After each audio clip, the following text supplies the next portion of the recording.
What's up, guys? Welcome to Movie Emporium's Flashback Reviews, where I take movies from the past, break them down, and tell you what I think about it. If you like what you see, of course, hit the subscribe button. Join Movie Emporium, hit that notification bell at the top to find out what's coming next, and comment below on any video that you watch on my channel. So, I did the video Best of the Decade for the 2010s. I hope you guys really enjoyed that video. The reason I'm talking about it is because this movie I'm going to talk about is, of course, in my top 10 of the decade, and there's a reason for that. The only thing I can say is, if you haven't seen Whiplash, I don't know why you haven't seen it, because this movie is insanely incredible. It gives some bravado performances, is very stress-inducing with a great payoff, but brings us a great up-and-coming, now one of the great directors of this generation with Damien Chazelle, who of course has done the great La La Land and First Man. And this is a great first movie for any director. Any director that can pull off this type of movie is something to behold and something to watch in the future. And I love this movie to death. And then on top of that, like I said, you have Miles Teller who's giving a great bravado performance, and then you have J.K. Simmons who's giving a career-making performance that he won an Oscar for a reason as Fletcher. And I don't even know where to begin. I guess I'll start with the story of this movie because there's so much to talk about. But basically, we have Andrew Neiman, who is played by Miles Teller, and Andrew Neiman is very committed to drumming. He is committed to the point where it's his passion. He's very influenced by Charlie Parker, who's a famous jazz musician, but he is a guy that is going to push himself to become one of the greats. And as this movie plays along, we see that happening. But he goes to Schaefer Academy. I think he's like in his first or second year, and he's like in a low-level band that kind of just plays music, that does certain performances and stuff like that. But he gains the attention of this character played by J.K. Simmons, who plays Fletcher, and Fletcher is known around Schaefer and as well as around the country as one of the great conductors in music. And he is a guy that is very passionate about the music that he plays, which is jazz. And he invites, Neiman to come play for him because he thinks he has potential. But the problem is, or not really a problem, the thing that happens in this movie is it goes from a kind of cool movie about a kid who's gonna, trying to achieve his, passion, to becoming a straight up horror film. This movie gets intensely disturbing and uncomfortable and stress inducing the moment Neiman steps into Fletcher's, what he calls studio. It's basically a classroom. And to see kind of what happens to Neiman, to see what Fletcher does to his class, to the drummers, to the performers, to the other saxophonists and stuff like that, is something out of a nightmare. I mean, to be pushed like Fletcher does to Neiman and the people in this movie is something that gives you just it just makes you scream in terror, because it's just who wants to be treated like this? Fletcher, J.K. Simmons' role is something truly unique and awe-inspiring to watch, because he is so scary in the way he pushes his students, the way he pushes them to perfection, that it becomes just like this heart race inducing, just like, oh my god, you're just like scared to even look in directions. You watch these kids and they're just like heads are down, and then as soon as he says ready, they're like up here, and it's just like. And then to watch what Fletcher does to especially Neiman as he's trying to get the tempo at him that he wants. He throws a chair at him. He throws all kinds of stuff at him. He berates him. He yells at him. It's so scary and so just uncomfortable.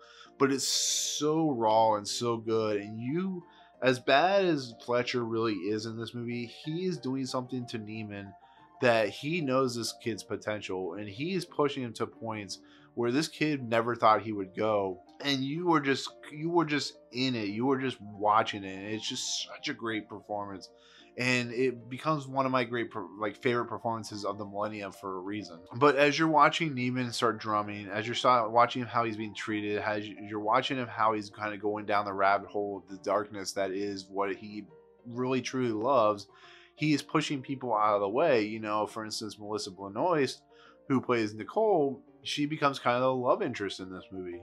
And they meet at a movie theater and they kind of develop a relationship.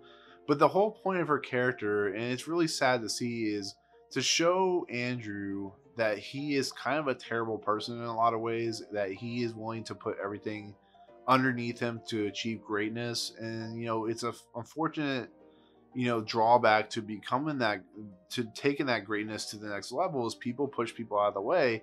And the reactions that Melissa Benoist gives once Andrew Neiman's cocky nature of how he treats her and how he breaks up with her is truly heartbreaking and truly sad to watch. And I got to give credit for Melissa Benoist, who, of course, plays Supergirl, for just giving that performance of, the girl who just like, she was really committed to something and she really believed in him, and he just kind of treated her like garbage. And it's really sad and depressing to watch, but it's a great performance. And then, of course, we have Paul Reiser's character who plays Andrew Neiman's dad. And I think it's part of what drives Andrew Neiman to do the drumming that he does, because his father kind of really doesn't believe in his drumming. He believes more in his other sons who are like football stars and, going to be politicians or whatever they're going to be. And it really shows in the dinner scene that how much Paul Reiser's character doesn't really care about what his son does. And there's a great payoff at the end when he finally, understands how committed, how great Andrew Neiman's character really becomes at the drumming scenario. But it really brings back into these two characters and how much, the pushback of Andrew Neiman, the push forward of Fletcher's character really pushes us into some really kind of great, kind of just star-making territory. And when you just see the eventual conclusion, after everything's just kind of come to a head, because Fletcher's basically just kind of like putting him down and tearing him down and trying to build him back up. The way he's doing it is so scary that when Andrew Neiman just kind of blows, he's gotten to a point where he's basically pulled away from, or pulled to the side by a counselor, or I don't know who it is, but they basically say, you can get this guy fired because there was this kid who basically hung himself because he was depressed and he was psychotic because of what Fletcher did. So that gets Fletcher fired. There's a few months to go by, and then Fletcher and Neiman run into each other, and Fletcher's like, I need a drummer because the other drummer sucks. And basically he invites him to play for this jazz company trio. And when he gets there, he realizes that, Fletcher has basically screwed him over. So the first song plays out. Andrew Neiman doesn't know what to do. He sounds terrible. And J.K. Simmons Fletcher thinks he's got an upper hand of Neiman. But then the next song plays when Andrew Neiman just kind of says, screw you. And he starts playing the song. It goes into one of the songs you hear throughout the movie. And it kind of brings to the light, it kind of brings to the conclusion that Andrew Neiman really has proven himself to Fletcher that he is truly going to be one of the greats. He goes into a drum solo. And the one thing you see out throughout the movie is the drum solo kind of shows you the overarching like drive that Neiman has, because you see him drum solo a lot in this movie. And you start to see Fletcher's eyes kind of light up. He starts smiling. He starts realizing that the big F you, the big screw you to Fletcher is really Neiman finally coming to grips, kind of understanding what Fletcher was trying to do all along. So then it returns from a horror film into a inspirational, just there you go. That's the payoff. And that drum solo is everything. That is what this movie is coming to. And that's what makes this movie just on a whole nother level of not only movies in general, but of why movie making and why movies are special to begin with. Because you need those payoffs from, you could have a whole horror story, but you need that payoff. You need that kind of cathartic moment to kind of push it over the edge. And that's exactly what happens here. And that's why this movie is just, it's a whole nother level of filmmaking that I consider one of the best films ever made, period. It's such a great performance. It's such a great movie.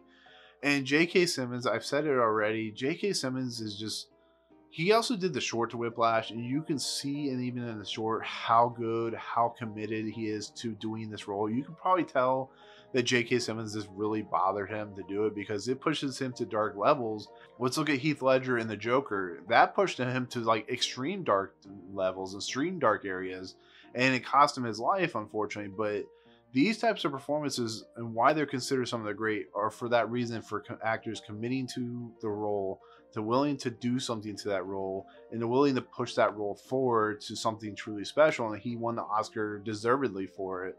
And then Miles Teller is giving a performance that is, occupying that or kind of bouncing off that. And to think of the levels of darkness he had to go to, the levels of commitment he had to go to. I'm sure he drummed a lot. He was committed to performing, and it really shows the authenticity of all the drumming to the way everything plays out. It's a great film. It's a special film. It has great performances.